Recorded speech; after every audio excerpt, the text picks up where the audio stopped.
It's Lost in Plot. We're back with another quick episode review for Yellowstone, Season 4, Episode 3, entitled All I See Is You. And this episode is alive. It's an 8 out of 10. A very, very good episode. I'm going to tell you why I think it was probably my favorite so far of the first 3 episodes of the season.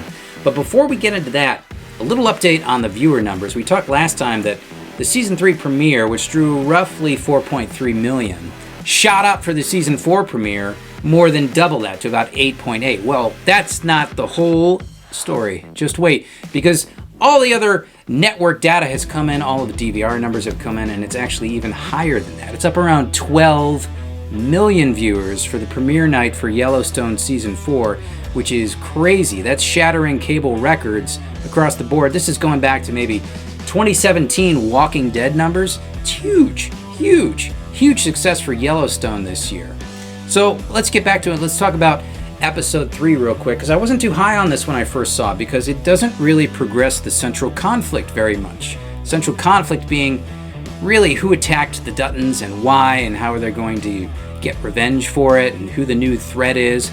That doesn't really move too far forward, so you kind of think maybe this is a filler episode, but it was written by Taylor Sheridan again, and where it really shines is the themes. Themes are usually subject to interpretation, but what I took from it, strong themes of parenting, of tough love, of fairness, really. So we've got a few different subplots going on with some of the characters who are kind of put in these parental roles where people are asking things from them, or they're having to deal with these struggles with kids or with younger people, or maybe even with adults that haven't really grown up. So Jimmy's a good example of that. His life's being turned upside down. He's in a totally different direction this season, and he gets this speech from Dutton that, this is not a punishment, it's an opportunity. So maybe we've all heard that one a few times before, but it's seen as tough love and that he might be losing the one thing that he has in life, and Jimmy doesn't have much. But in the end, if he goes through the fire, so to speak, he comes out on the other side all the better for it. Now, another one is Beth and Rip are kind of set up in this parental role this year with a new character, and they take 2 different approaches. Rip, as you can imagine, is going to be very firm-handed with them, whereas Beth is kind of taking a different approach and quickly learns that, coddling your kid too much, or, trying to make up for all the bad things that happen and kind of even out life and make it a little bit more fair, ultimately can spoil them, can turn into awfulness and awful behavior, and it's kind of a painful lesson to learn that while we want to do all these things for our kids and take care of them, sometimes that may not be the right thing, and having them go through the adversity and the difficulty is what they really, really need. So another example of that was Casey had a good storyline where Casey's son has experienced a trauma in these first 3 early episodes, and he's actually hiding under the bed, and he doesn't even want to come out. And his mom is defending him, saying, he's under the bed, he's not coming out, you try and deal with him, you try and get him out of there because he's terrified, he's afraid. And Casey basically calls bullshit on her and says no. And he physically drags his little ass out, and he throws him on the couch to eat his dinner. And he says, look, you've been through the worst. You've been through the worst of it. You had this terrible trauma, this experience, and all your worst fears came true, and you beat it. You already got past it.